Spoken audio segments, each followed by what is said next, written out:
अस्सलाम वालेकुम, welcome back to my YouTube channel. और आज की वीडियो थोड़ी सी डिफरेंट है। क्यों? क्योंकि मैं इसमें एक पोस्टमार्टम करने वाला हूँ। पोस्टमार्टम सारा का सारा जो हम लोगों ने ये लास्ट टूर किया न्यूजीलैंड का, ऑस्ट्रेलिया वाला टूर का ऑब्वियसली मैं पोस्टमार्टम नहीं कर सकता था, और कोई मुझसे पूछे भी ना क्यों नहीं कर सकता था, आप सब लोगों को पता ही है, सही है ना। तो इस वीडियो में पोस्टमार्टम जो होने वाला है वो पोस्टमार्टम होने वाला है भाई हमारी मैनेजमेंट, ये सब चीजें हमारी। मैं इसका ये यासिर अरफात का नाम नहीं लूंगा, मैं बैटिंग कोच का नाम नहीं लूंगा, सही है ना। मैं बड़े नामों का नाम लूंगा, बड़े नाम, ठीक है, समझ रहे हैं आप बात को। अब इसमें सबसे पहले हमारे डायरेक्टर साहब, सबसे पहले हमारे वहाब रियाज साहब जिन्होंने टीम सेलेक्ट करके भेजी। पहली बात तो मुझे ये बताएं, नए प्लेयर्स को चांस देना है, ओपनिंग पार्टनरशिप को तोड़ना है, ये करना है वो करना है। ये युगांडा, नेपाल, भूटान इनके साथ सीरीज खेलने जा रहे थे, या आप न्यूजीलैंड के खिलाफ न्यूजीलैंड के घर में सीरीज खेलने जा रहे थे उनकी फुल स्ट्रेंथ टीम के खिलाफ? पहला सवाल तो ये है, सही है ना। आपने नए प्लेयर्स को चांस दे दिया, ये वो भाई नए प्लेयर्स को चांस देना होता है तो घर में देना होता है यार, ऐसे नहीं देना होता। आपने बेचारों कईयों, मैं बताऊं आपको, आजम खान अगर, तो मुझे पक्का नहीं पता ये क्या करेगा, शाहीन अफरीदी कैसी थिंकिंग है, पर अगर बाबर आजम की होती ना टीम, ठीक है, बाबर आजम की कप्तान नहीं होती, तो मैं फिर समझ सकता था कि आजम खान को दोबारा चांस मिल सकता है। पर शाहीन की मुझे नहीं पता थिंकिंग क्या, वो इतना ट्रस्ट करेगा आजम खान पे नहीं करेगा। तो एक तरह से आपने आजम खान का आधा करियर वाड़ दिया है, आपने साहबजादा फरहान का आधा करियर वाड़ दिया। अब जो भी स्टैट्स देखेगा ना, उसको तकरीबन साहबजादा फरहान आज 3-4 साल बाद खेला बेचारा, वो भी ओपनर में परफॉर्म करके आया, आपने नंबर 5 नंबर 6 पे उसको चांस दिया है। अब जब वो स्टैट्स देखेगा ना कोई भी बंदा, वो देखेगा ओ ठीक है, साहबजादा फरहान की तो 8 मैचों में एक 50 भी नहीं है, इसको बाहर करो। अब वो ये नहीं देखेगा कि भाई उसको 3 साल बाद चांस मिला था, वो भी उसके अपने ओरिजिनल नंबर पे नहीं मिला, उन 3 सालों में लगातार वो पाकिस्तान का डोमेस्टिक टॉप करके आ रहा है, सही है ना। तो सबसे पहले सबसे हैवी वाली लानत जाती है हमारे वहाब रियाज को। उसके बाद हम आ जाते हैं भाई टीम डायरेक्टर हफीज साहब पे। हफीज साहब से सबको मसले हैं, या फिर तो इसको सबसे मसले हैं, या सबको इससे मसले हैं, कोई पता नहीं है। जो भी है इस बीमारी को दूर करो भाई, हमारे पाकिस्तान क्रिकेट में सुकून चाहिए यार। अब पोस्टमार्टम की ज्यादा मैं बात करता, तो पोस्टमार्टम पे हम सबसे पहले मैच पे आ जाते, तो वो हम लोग अच्छे खासे मार्जिन से हारे। उसमें बाबर ने अकेले रन किए, आपने साइम को ओपन करवा दिया, साइम ने उसमें एक कैमियो खेल दिया, आप सब खुश हो गए, ये वो सब कुछ। पर एक चीज देखना, कंसिस्टेंट है पूरे के पूरे पोस्टमार्टम में, एक चीज कंसिस्टेंट होगी, वो मैं आपको एंड में बताता हूं, सही है ना। हमारे बॉलरों ने मार खाई, यही वो चीज है, ये कंसिस्टेंट है।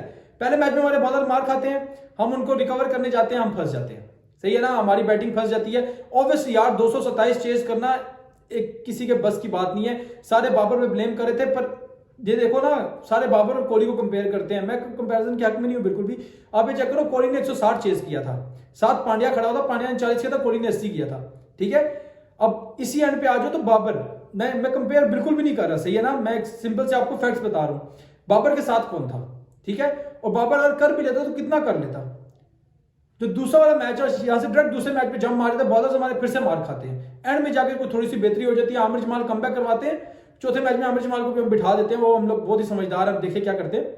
अच्छा, दूसरे मैच में भी यही होता है, बाबर 198 का टारगेट है, 195 का टारगेट है, ठीक है। उसमें मैं समझता हूं, जहां तक मुझे लगता है कि उसमें बाबर अगर चाहते, बाबर एंड तक लेके जाते तो बाबर कर सकते थे, क्योंकि बाबर ने पैनिक कर दिया। बाबर वो बेन सीड्स को वो बॉल ऊपर कर गए ना, वो लाइक कवर्स था, मिड ऑन पे बाबर ने कैच दे दिया उसको, आई थिंक मिड ऑन था, कवर्स था, कोई ऐसे ही था, उसने कैच दे दिया उसने विलियमसन को, वहां पे उसको कैच ही देना चाहिए था। वहां पे बाबर चाहता, अगर हल्का सा मसल करके ऊपर निकालता, बाबर वो मैच जितवा सकता था, पर ऑब्वियसली बाबर अकेला कुछ भी नहीं कर सकता भाई, तो मैं बाबर को ब्लेम नहीं करूंगा।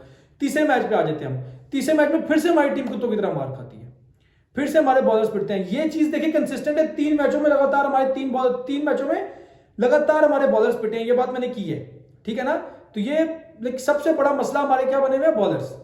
तीसरे मैच में भी मार खाते हैं, फिर बाबर खड़ा होता है, फिर बाबर से कंप्लीट नहीं हो पाता, वो भी हम बाबर पे ब्लेम नहीं डाल सकते। 227 का टारगेट बाबर अकेला नहीं चेस कर सकता भाई, कोई सेंस नहीं बनती इस चीज की। और एक फिन एलन से आपने 136 खा लिया, फिन एलन ने कुत्तों की तरह मारा, शॉर्ट बॉलिंग उसको इतनी बुरी तरह की, आपने इतनी बुरी तरह की। कहां है हारिस रऊफ का 145 का बाउंसर, कहां है उसका 140 का यॉर्कर, कहां गई वो सारी चीजें, कोई समझ में नहीं आ रही, ठीक है। तीसरे मैच में भी हम कुत्तों की तरह हार गए। फिर हम आ जाते हैं मैच नंबर 4 पे। अब मैच नंबर 4 थोड़ा सा इंटरेस्टिंग है। पाकिस्तान की पहले बैटिंग आती है, ठीक है। बैटिंग में हम लोगों ने कुछ इतना खास नहीं किया, पर रिजवान को मैंने भी थोड़ा क्रिटिसाइज किया कि वो अपने लिए खेल रहा था, ऐसी फीलिंग आई। और वहां पर मुझे भी लगता है, मैं अभी भी इस बात पे कायम हूं कि उसने अपने लिए खेला, ऐसा लगा, सही है ना। तो रिजवान का ये सीन होता है कि रिजवान उस टाइम पे खेल रहे होते हैं, सही बराबर सब चल रहा होता है। नवाज थर्ड मैन बोल रहा हूं, थर्ड पार्टी बंदा, ठीक है, जिसको जो अभी भी क्रीज पे है, उसका बॉल मिडल हो रहा है, वो छक्का मार रहा है, ठीक है। इससे छक्का क्यों नहीं लगा आखिरी ओवर में? आखिरी ओवर में 2-3 सिंगल्स किए रिजवान ने, इससे छक्का क्यों नहीं लगा भाई? लगना चाहिए था ना छक्का, जहां पे सारी दुनिया कहती है भाई रिजवान छक्का मार लेता है, रिजवान छक्का मार लेता है, अब पाकिस्तान की तरफ से सबसे हाईएस्ट 6 सीटर है, तो तब क्यों नहीं लगा छक्का भाई? सोचने की बात है ना। उसके बाद भाई हम आखिरी वो उसमें, हाँ उसमें तो सबसे मेन बात है, हमारी बॉलिंग थोड़ा सा पिटती है फिर थोड़ा सा वापस आती है। वहां पे अब कप्तानी की बात आ जाती है, जैसे बाबर आजम पे सारे ब्लेम करते थे, 4 विकेट लेने के बाद भी पाकिस्तान नहीं जीती, उसी तरह पाकिस्तान ने 4 विकेट उड़ा ली उनकी, और फिर उसके बाद क्या होता है, ग्लेन फिलिप्स की और उसकी गंजे की क्या नाम है उसका, डायरल मिचेल की पार्टनरशिप लग जाती है। कैसे लग जाती है भाई? नवाज की बॉल पे 2 बार, एक बार कैच छूटता है, ठीक है, वो मोहम्मद वसीम जूनियर कैच पे हाथ नहीं देता, दूसरी बार वो कैच करता ही नहीं है, शायद फरहान उससे हाथों में से कैच मिस हो जाता है। तो फिर उसके बाद भी पाकिस्तान क्रिकेट टीम हार जाती है चौथा मैच भी।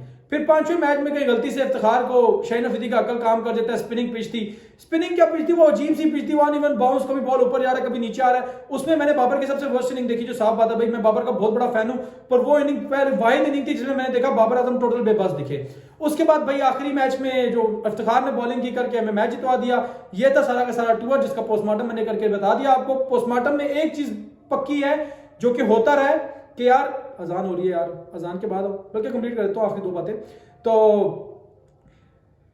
पोस्टमार्टम में एक ही चीज कंफर्म हुई है जो कंसिस्टेंट थी, वो ये थी कि भाई हमारी बॉलिंग पिटी है, हमारी बॉलिंग को इंसान का बच्चा बनना पड़ेगा, इंशाल्लाह पाकिस्तान खुद ब खुद विनिंग ट्रैक पे वापस आ जाएगा। बाकी मैं मिलता हूं आपसे नेक्स्ट वीडियो में, फिलहाल के लिए मुझे इजाजत, चैनल को सब्सक्राइब करना आप ही नहीं भूलना। अल्लाह हाफिज।